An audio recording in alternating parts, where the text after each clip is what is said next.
بسم الله الرحمن الرحيم. الحمد لله الذي أنزل على عبده الكتاب ولم يجعل له عوجا قيما لينذر بأسا شديدا من لدنه ويبشر المؤمنين الذين يعملون الصالحات أن لهم أجرا حسنا ماكثين فيه أبدا وينذر الذين قالوا اتخذ الله ولدا ما لهم به من علم ولا لآبائهم كبرت كلمة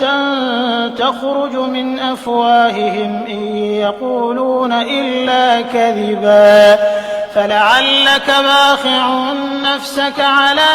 آثارهم إن لم يؤمنوا بهذا الحديث أسفا إنا جعلنا ما على الأرض زينة لها لنبلوهم أيهم أحسن عملا وإنا لجاعلون ما عليها صعيدا جرزا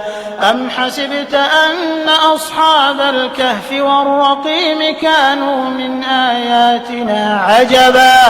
إذ أوى الفتية إلى الكهف فقالوا ربنا آتنا من لدنك رحمة وهيئ لنا من أمرنا رشدا فضربنا على آذانهم في الكهف سنين عددا ثم بعثناهم لنعلم أي الحزبين أحصى لما لبثوا أمدا نحن نقص عليك نبأهم بالحق إنهم فتية آمنوا بربهم وزدناهم هدى وربطنا على قلوبهم إذ قاموا فقالوا ربنا رب السماوات والأرض لن ندعو من دونه إلها لقد قلنا إذا شططا هؤلاء قومنا اتخذوا من دونه آلهة لولا يأتون عليهم بسلطان بين فمن أظلم ممن افترى على الله كذبا وإذ اعتزلتموهم وما يعبدون إلا الله فأووا إلى الكهف ينشر لكم ربكم من رحمته ويهيئ لكم من أمركم مرفقا وترى الشمس إذا طلعت تزاور عن كهفهم ذات اليمين وإذا غربت تقرضهم ذات الشمال وهم في فجوة منه ذلك من آيات الله من يهد الله فهو المهتد ومن يضلل فلن تجد له وليا مرشدا وتحسبهم أيقاظا وهم رقود ونقلبهم ذات اليمين وذات الشمال وكلبهم باسط ذراعيه بالوصيد لو اطلعت عليهم لوليت منهم فرارا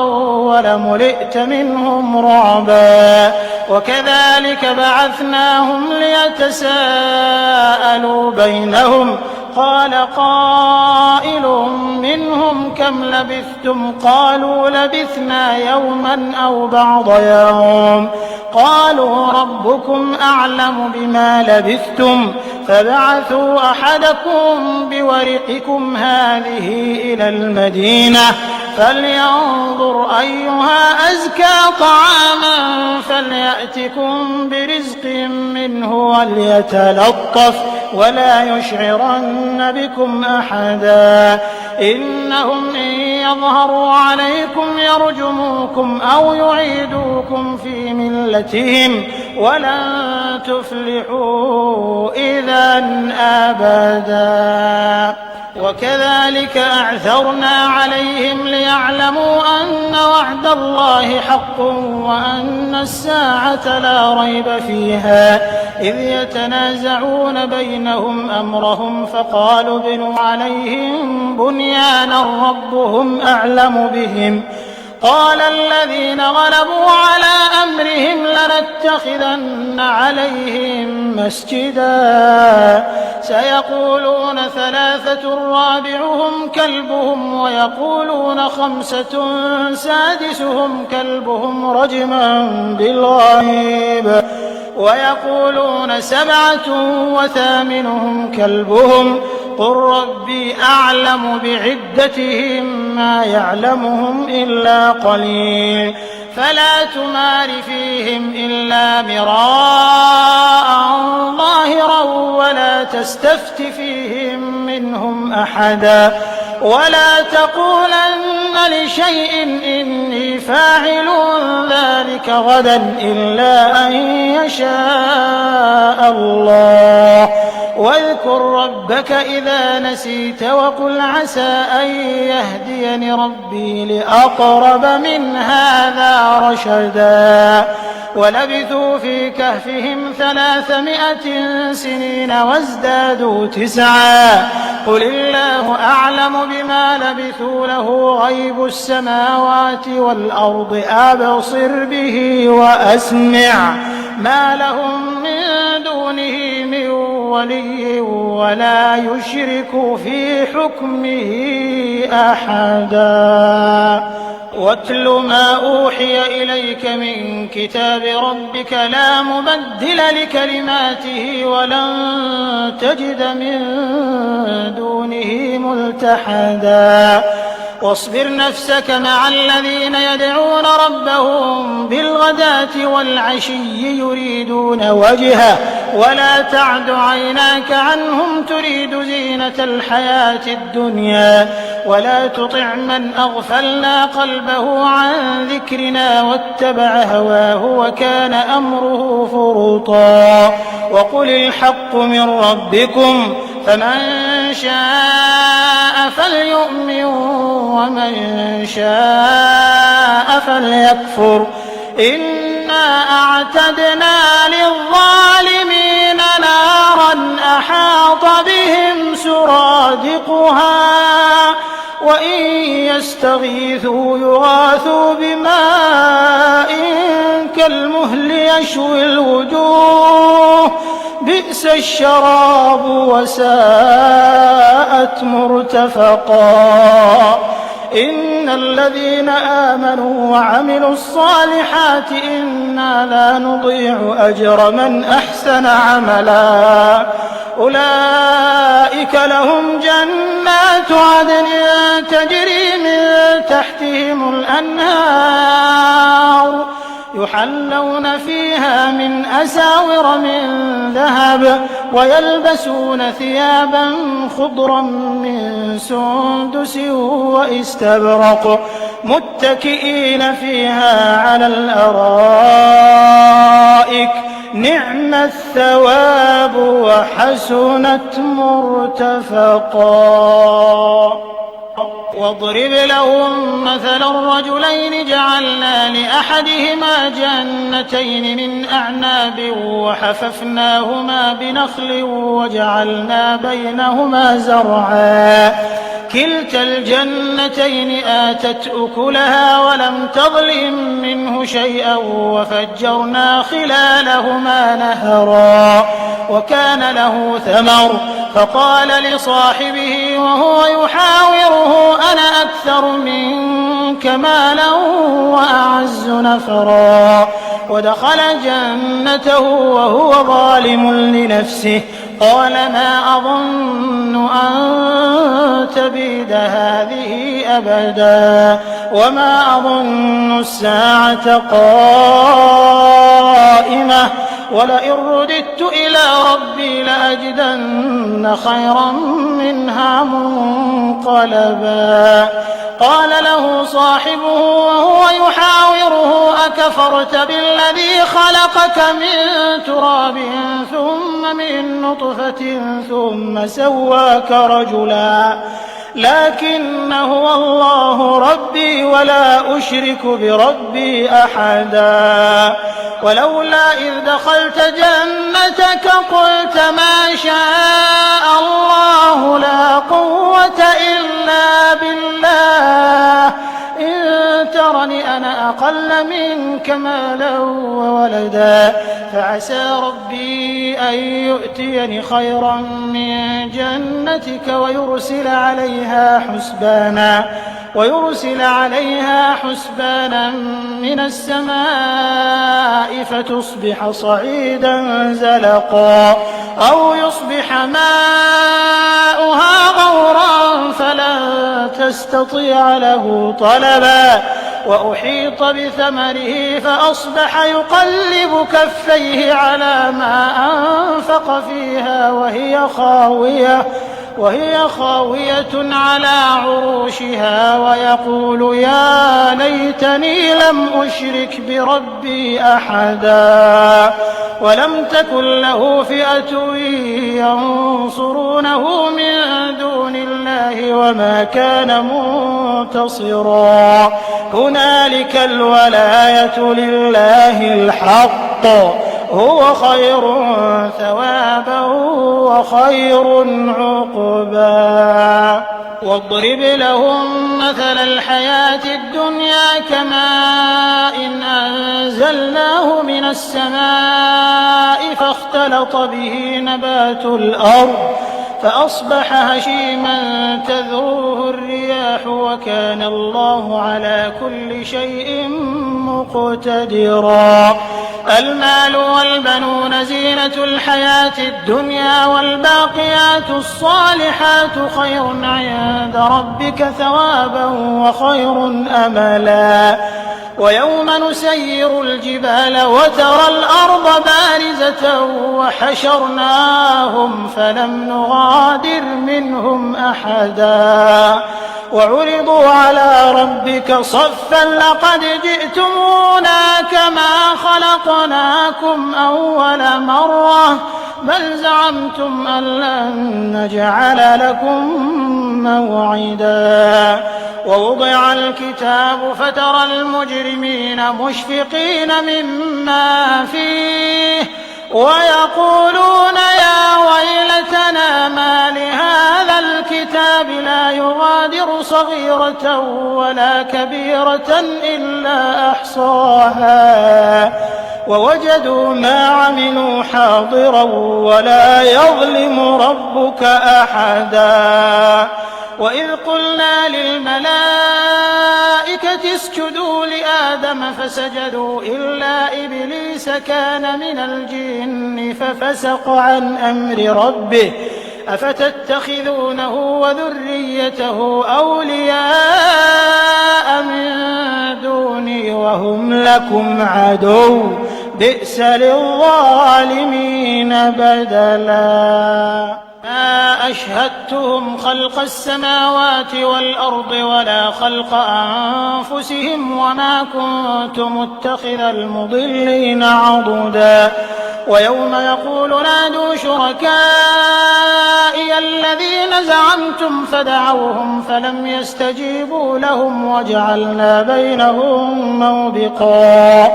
ورأى المجرمون النار فظنوا أنهم مواقعوها ولم يجدوا عنها مصرفا ولقد صرفنا في هذا القرآن للناس من كل مثل وكان الإنسان أكثر شيء جدلا وما منع الناس أن يؤمنوا إذ جاءهم الهدى ويستغفروا ربهم إلا أن تأتيهم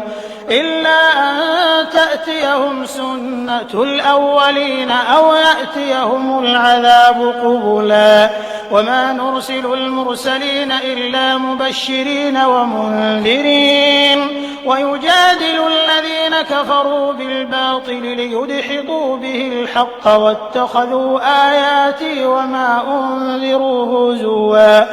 ومن أظلم ممن ذكر بآيات ربه فأعرض عنها ونسي ما قدمت يداه إنا جعلنا على قلوبهم أكنة أن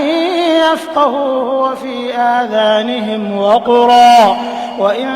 تدعهم إلى الهدى فلن يهتدوا إذا أبدا وربك الغفور ذو الرحمة وربك الغفور ذو الرحمة لو يؤاخذهم بما كسبوا لعجل لهم العذاب بل لهم موعد لن يجدوا من دونه موئلا وتلك القرى أهلكناهم لما ظلموا وجعلنا لمهلكهم موعدا وإذ قال موسى لفتاه لا أبرح حتى أبلغ مجمع البحرين أو أمضي حقبا فلما بلغا مجمع بينهما نسيا حوتهما فاتخذ سبيله في البحر سربا فلما جاوزا قال لفتاه آتنا غداءنا لقد لقينا من سفرنا هذا نصبا قال أرأيت إذ أوينا إلى الصخرة فإني نسيت الحوت وما أنسانيه إلا الشيطان أن أذكره واتخذ سبيله في البحر عجبا قال ذلك ما كنا نبغ فارتدا على آثارهما قصصا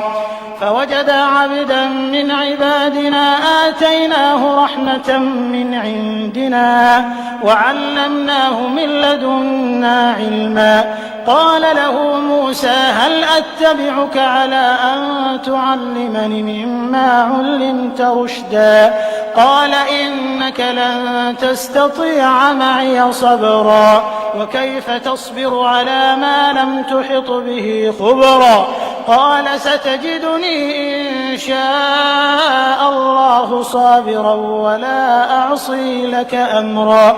قال فإن اتبعتني فلا تسألني عن شيء حتى أحدث لك منه ذكرا فانطلقا حتى إذا ركبا في السفينة خرقها قال أخرقتها لتغرق أهلها لقد جئت شيئا إمرا قال ألم أقل إنك لن تستطيع معي صبرا قال لا تؤاخذني بما نسيت ولا ترهقني من أمري عسرا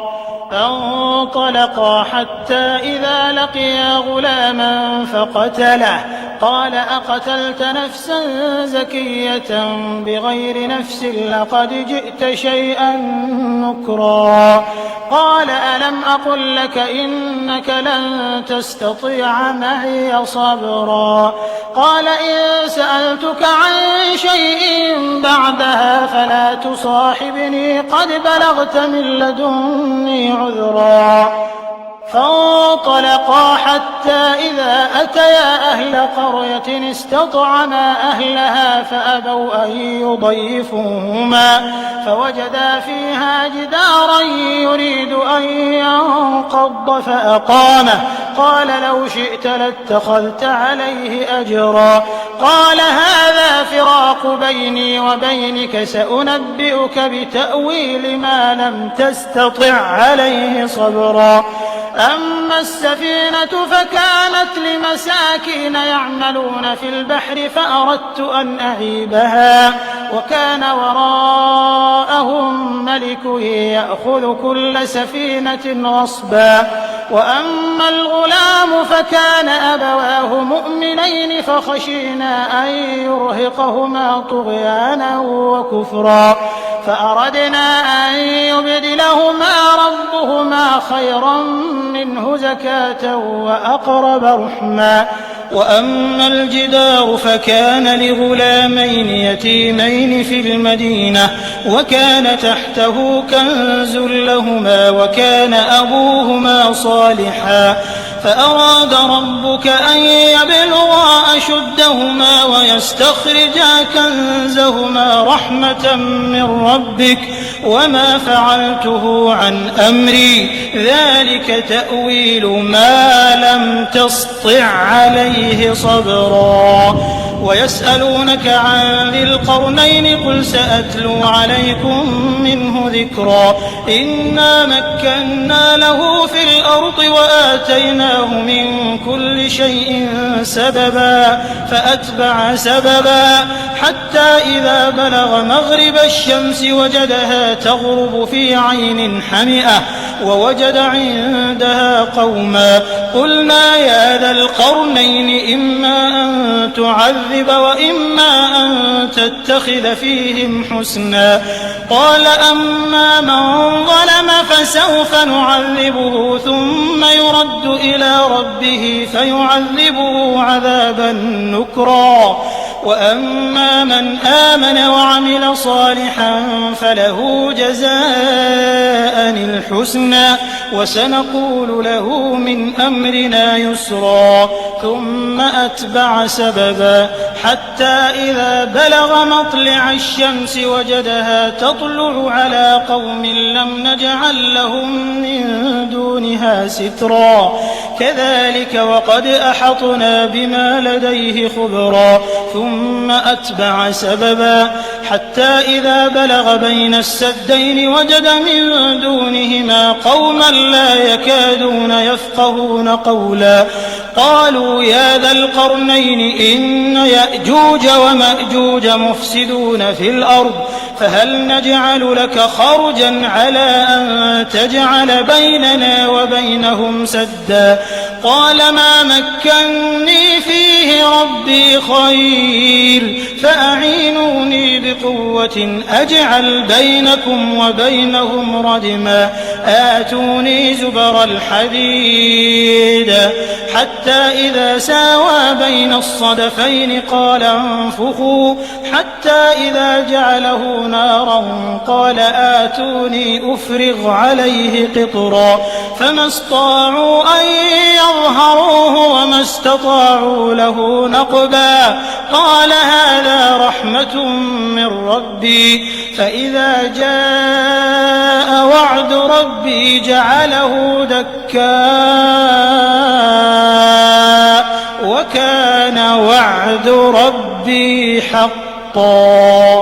وتركنا بعضهم يومئذ يموج في بعض ونفخ في الصور فجمعناهم جمعا وعرضنا جهنم يومئذ للكافرين عرضا الذين كانت أعينهم في غطاء عن ذكري وكانوا لا يستطيعون سمعا أفحسب الذين كفروا أن يتخذوا عبادي من دوني أولياء إنا أعتدنا جهنم للكافرين نزلا قل هل ننبئكم بالأخسرين أعمالا الذين ضل سعيهم في الحياة الدنيا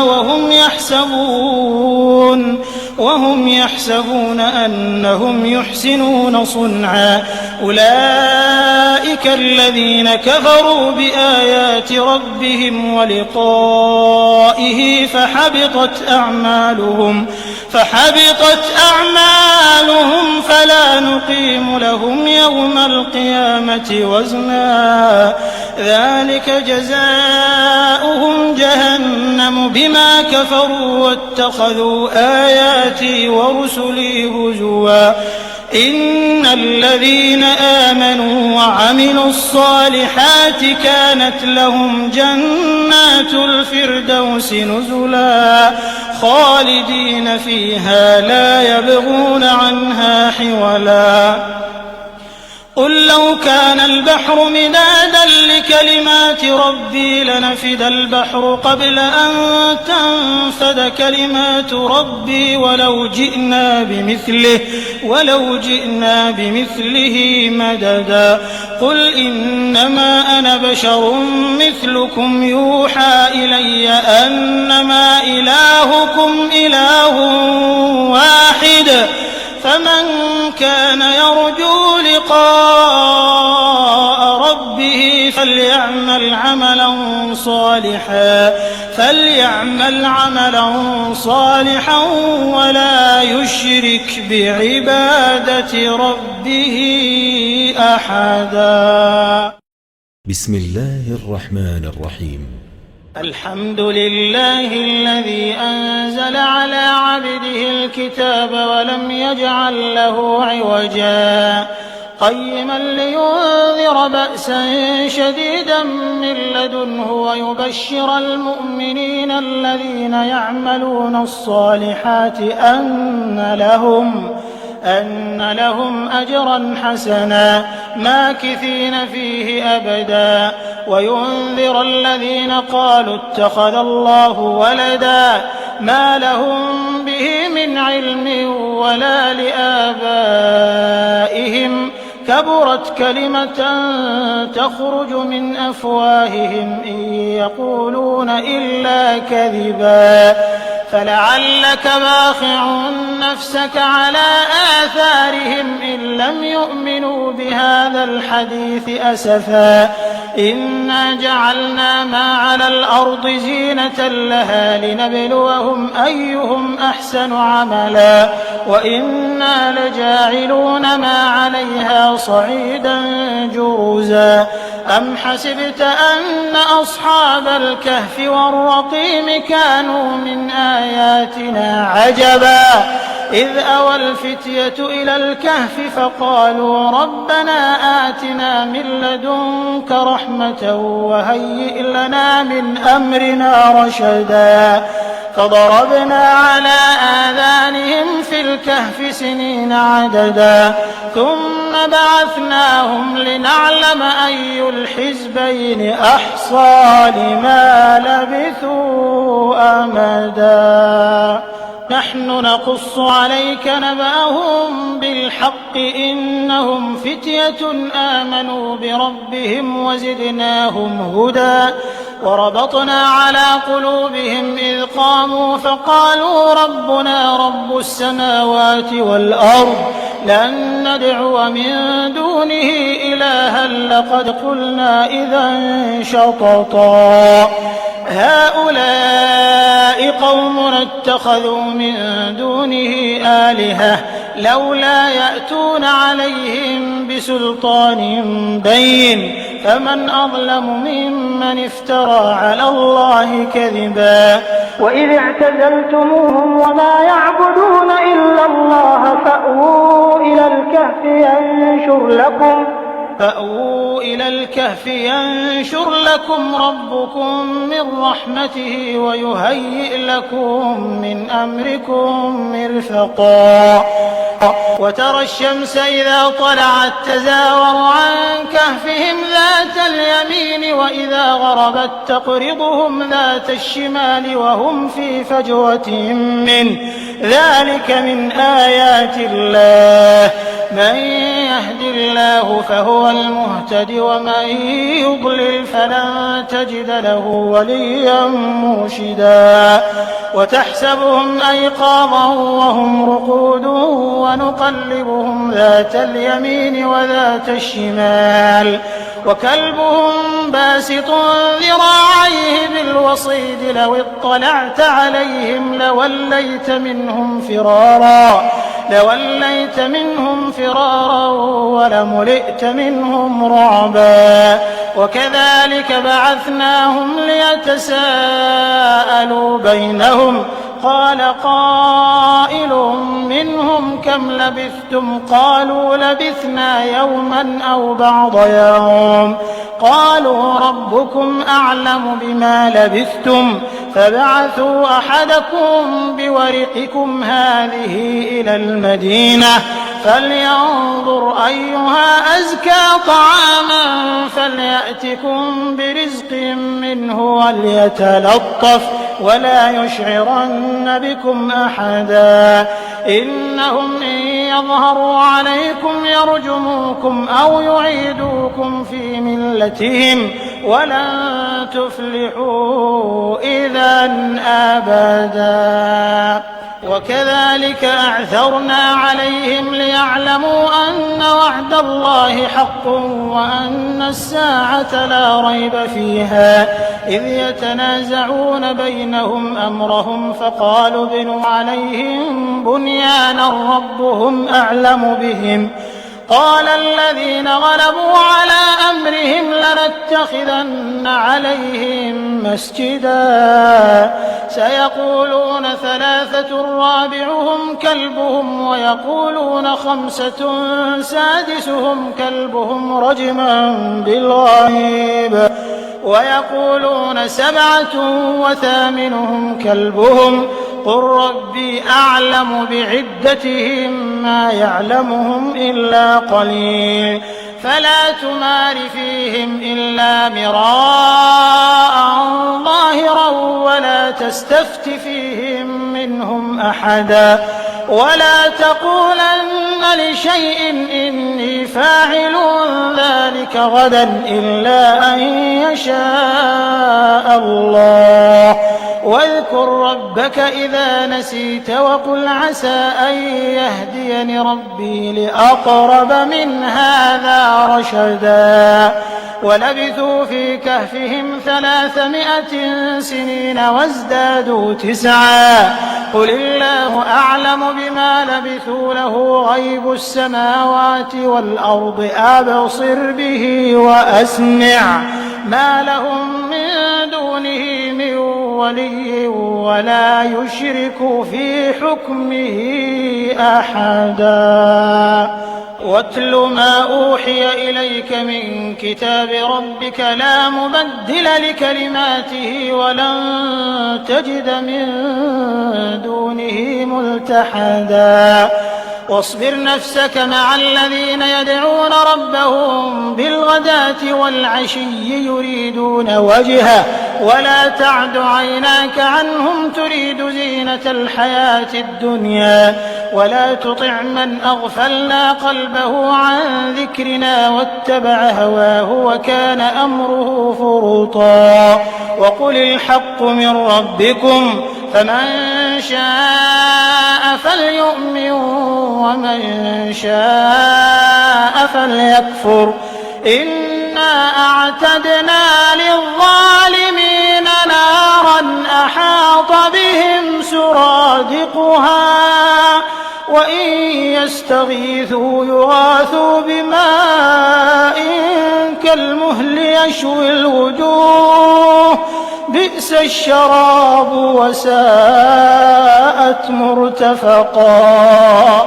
إن الذين آمنوا وعملوا الصالحات إنا لا نضيع أجر من أحسن عملا أولئك لهم جنات عدن تجري من تحتهم الأنهار يحلون فيها من أساور من ذهب ويلبسون ثيابا خضرا من سندس واستبرق متكئين فيها على الأرائك نعم الثواب وحسنت مرتفقا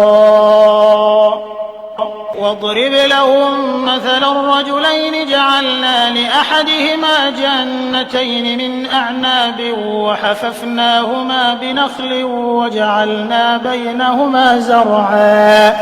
كلتا الجنتين آتت أكلها ولم تظلم منه شيئا وفجرنا خلالهما نهرا وكان له ثمر فقال لصاحبه وهو يحاوره أنا أكثر منك مالا وأعز نفرا ودخل جنته وهو ظالم لنفسه قال ما أظن أن تبيد هذه أبدا وما أظن الساعة قائمة ولئن رددت إلى ربي لأجدن خيرا منها منقلبا قال له صاحبه وهو يحاوره أكفرت بالذي خلقك من تراب ثم ثم من نطفة ثم سواك رجلا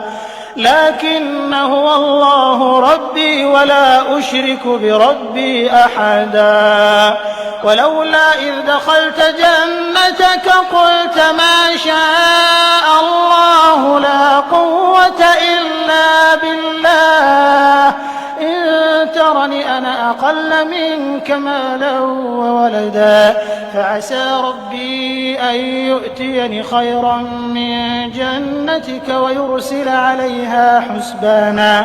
ويرسل عليها حسبانا من السماء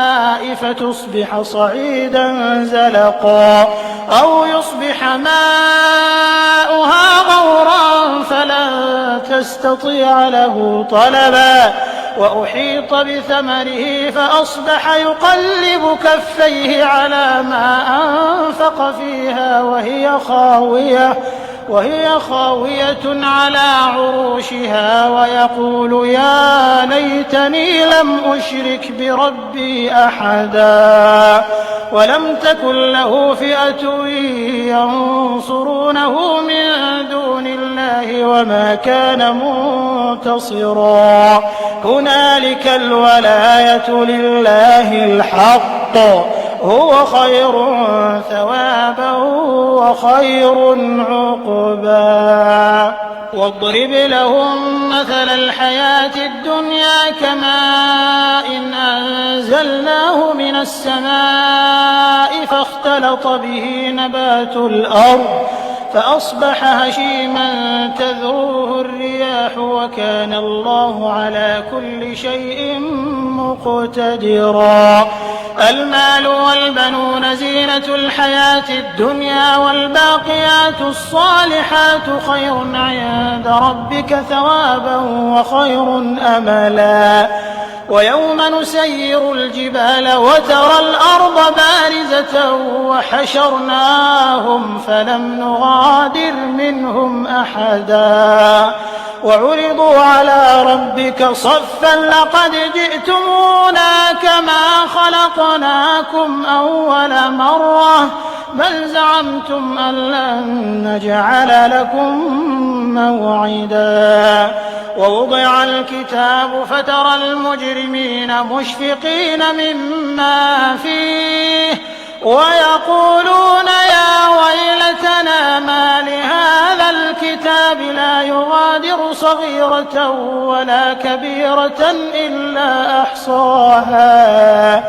ووجدوا ما عملوا حاضرا ولا يظلم ربك أحدا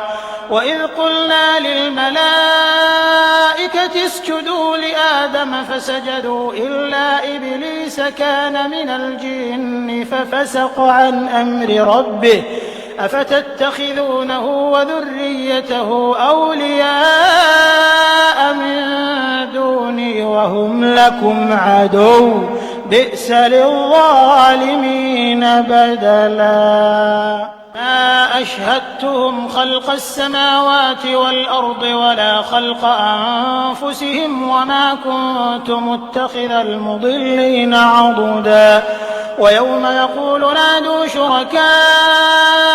الذين زعمتم فدعوهم فلم يستجيبوا لهم وجعلنا بينهم موبقا ورأى المجرمون النار فظنوا أنهم مواقعوها ولم يجدوا عنها مصرفا ولقد صرفنا في هذا القرآن للناس من كل مثل وكان الإنسان أكثر شيء جدلا وما منع الناس أن يؤمنوا إذ جاءهم الهدى ويستغفروا ربهم إلا أن تأتيهم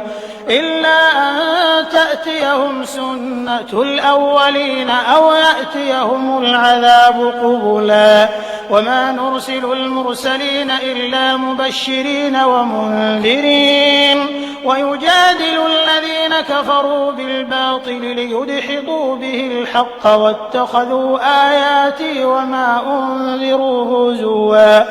ومن أظلم ممن ذكر بآيات ربه فأعرض عنها ونسي ما قدمت يداه إنا جعلنا على قلوبهم أكنة أن يفقهوه وفي آذانهم وقرا وإن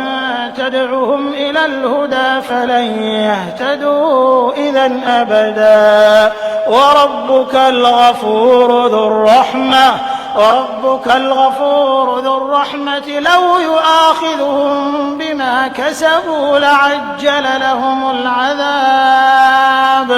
بل لهم موعد لن يجدوا من دونه موئلا وتلك القرى أهلكناهم لما ظلموا وجعلنا لمهلكهم موعدا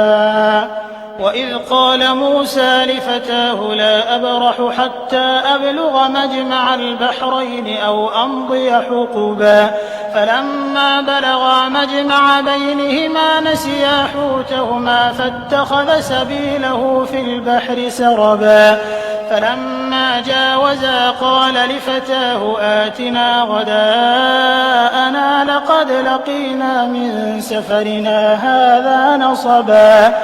قال أرأيت إذ أوينا إلى الصخرة فإني نسيت الحوت وما أنسانيه إلا الشيطان أن أذكره واتخذ سبيله في البحر عجبا قال ذلك ما كنا نبغ فارتدا على آثارهما قصصا فوجدا عبدا من عبادنا آتيناه رحمة من عندنا وعلمناه من لدنا علما قال له موسى هل أتبعك على أن تعلمني مما علمت رشدا قال إنك لن تستطيع معي صبرا وكيف تصبر على ما لم تحط به خبرا قال ستجدني إن شاء الله صابرا ولا أعصي لك أمرا قال فإن اتبعتني فلا تسألني عن شيء حتى أحدث لك منه ذكرا فانطلقا حتى إذا ركبا في السفينة خرقها قال أخرقتها لتغرق أهلها لقد جئت شيئا إمرا قال ألم أقل إنك لن تستطيع معي صبرا قال لا تؤاخذني بما نسيت ولا ترهقني من أمري عسرا فانطلقا حتى إذا لقيا غلاما فقتله قال أقتلت نفسا زكية بغير نفس لقد جئت شيئا نكرا قال ألم أقل لك إنك لن تستطيع معي صبرا قال إن سألتك عن شيء بعدها فلا تصاحبني قد بلغت من لدني عذرا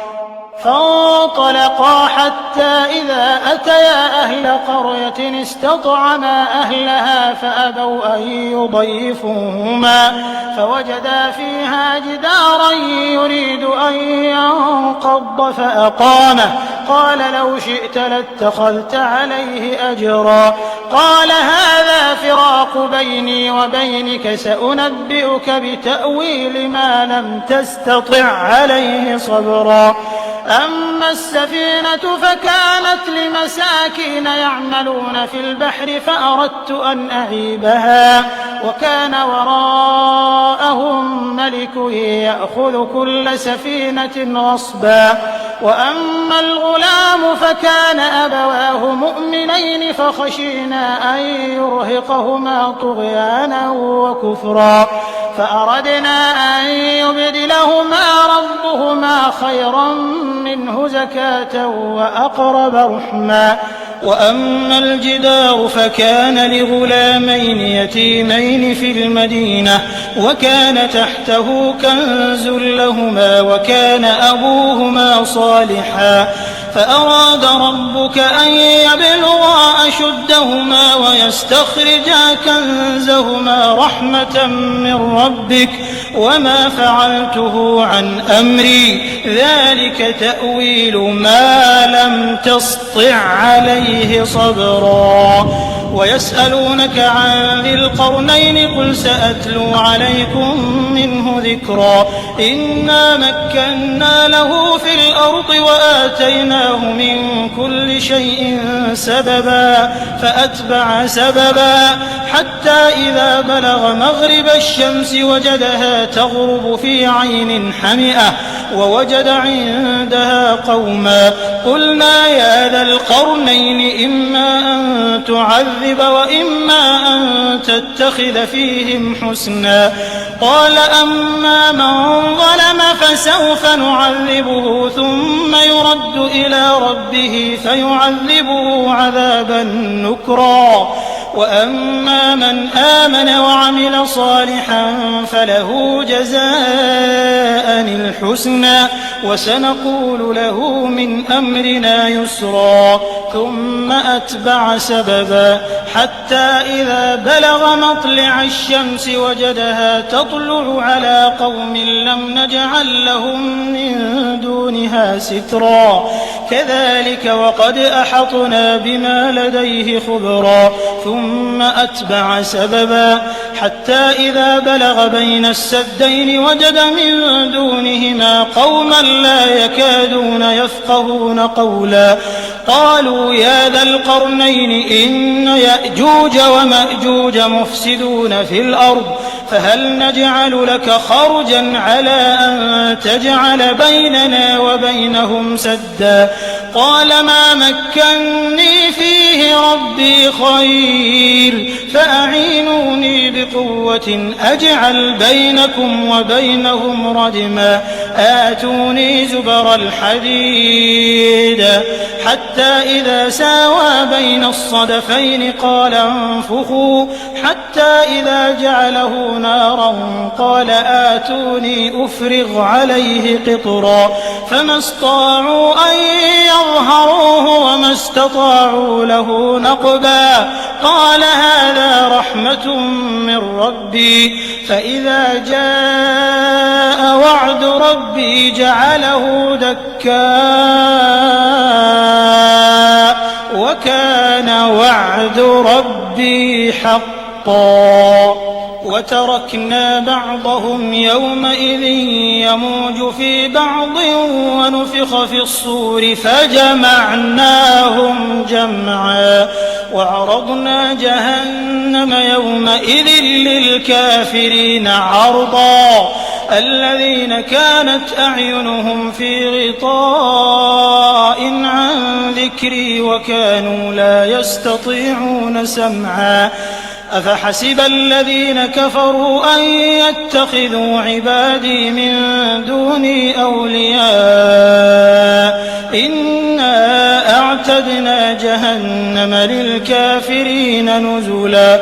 قل هل ننبئكم بالأخسرين أعمالا الذين ضل سعيهم في الحياة الدنيا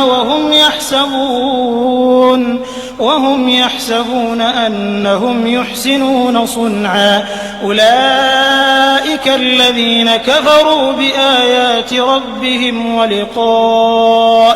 فحبطت أعمالهم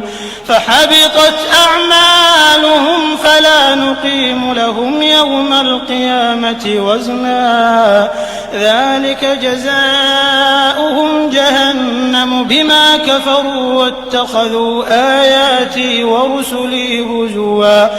إن الذين آمنوا وعملوا الصالحات كانت لهم جنات الفردوس نزلا